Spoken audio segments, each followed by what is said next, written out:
Yellow, isn't it? Well, this is the 2020 Porsche Cayman 718 GT4, and it could possibly be the most perfect new Porsche you can buy. Why? I'll show you.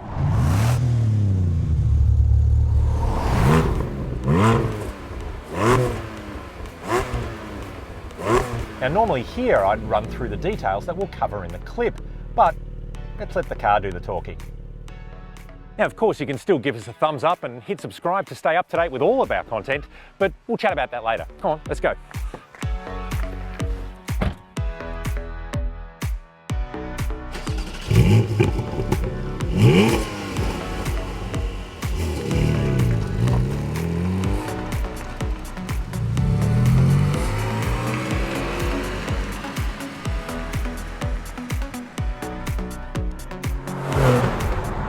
Alright, I know what you're thinking.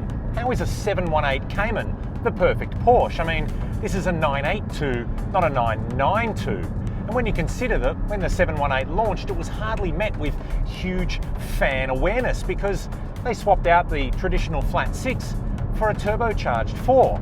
Although that's not a problem we're faced with in this car. You see, the Cayman GT4 is packing a proper Porsche power plant.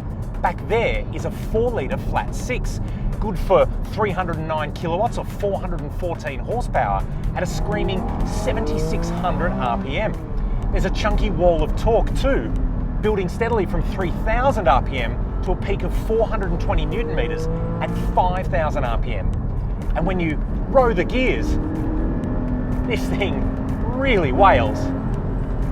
What a beast.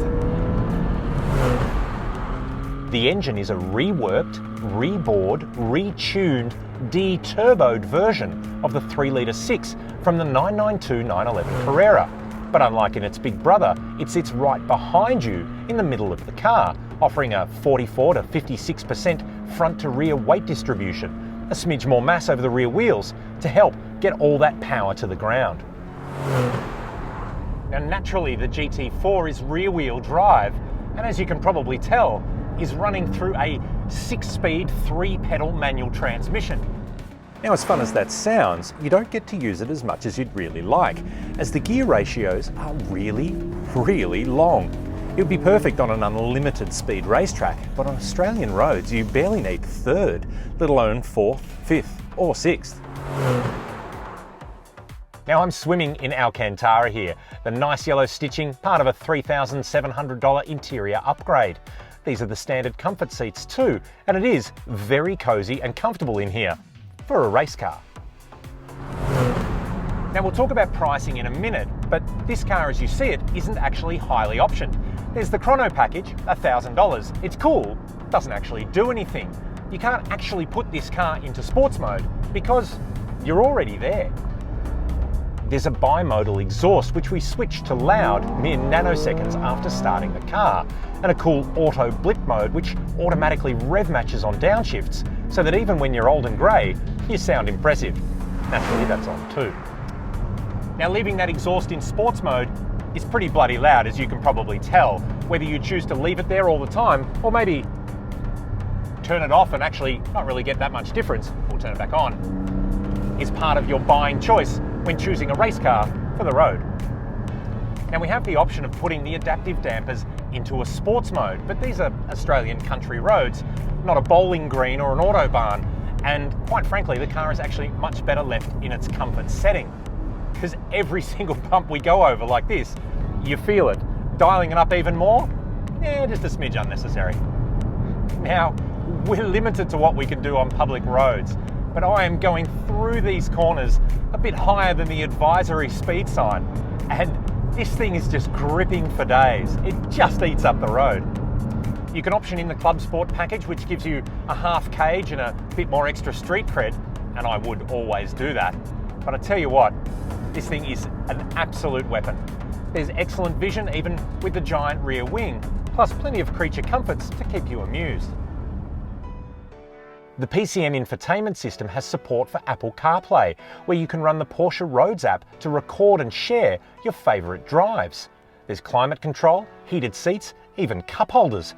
It's positively sensible. But it gets even sensible-er. Up here, you get the standard Porsche front boot with 150-litre space. And thanks to the mid-engine layout, you get 275 litres of shopping space here too. Just don't leave your ice cream too close to the engine cover. Speaking of which, that's all you'll ever see of the engine. The Porsche engineers don't trust you or I with it, so it stays safely hidden away, just like the lid of the Ark of the Covenant. Okay, price. The 2020 718 Cayman GT4 comes in at $207,000 before options and on-road costs.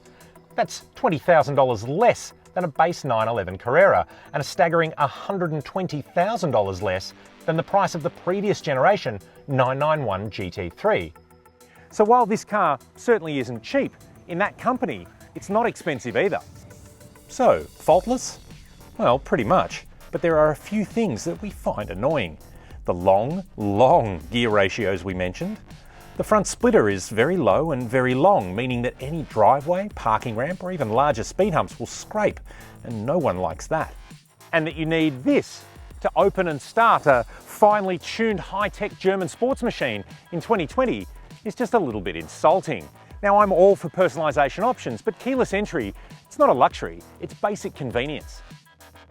And the interface of the infotainment system, it's a bit but that's it. That's all I've got.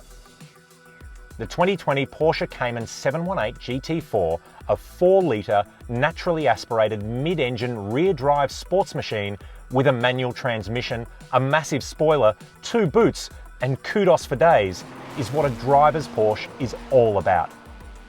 That it is more affordable than any 911 just seals the deal. I'll just have a red one.